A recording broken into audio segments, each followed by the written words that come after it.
Okay, now you know what a quadratic equation is of the form ax square plus bx plus c is equal to 0, where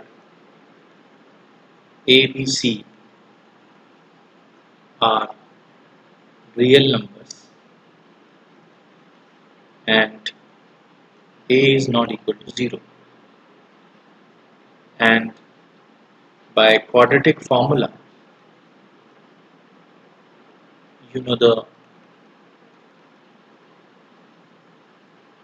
formula to find the roots of the quadratic equation, that is x is equal to minus b plus or minus square root of b square minus 4ac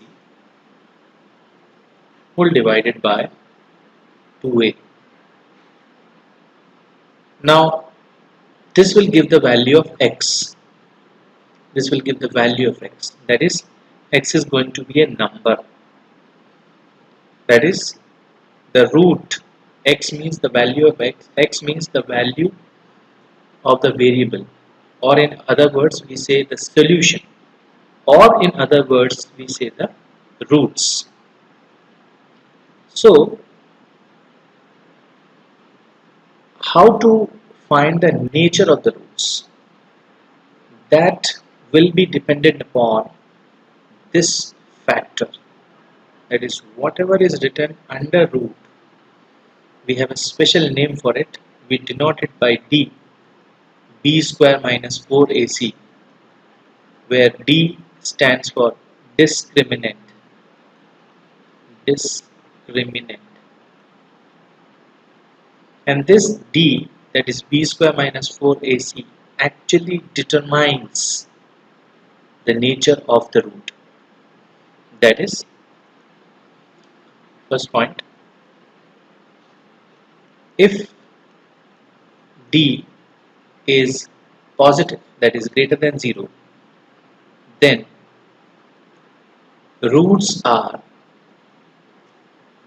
real and distinct. Now you know the meaning of distinct means different, unequal. Real means real number.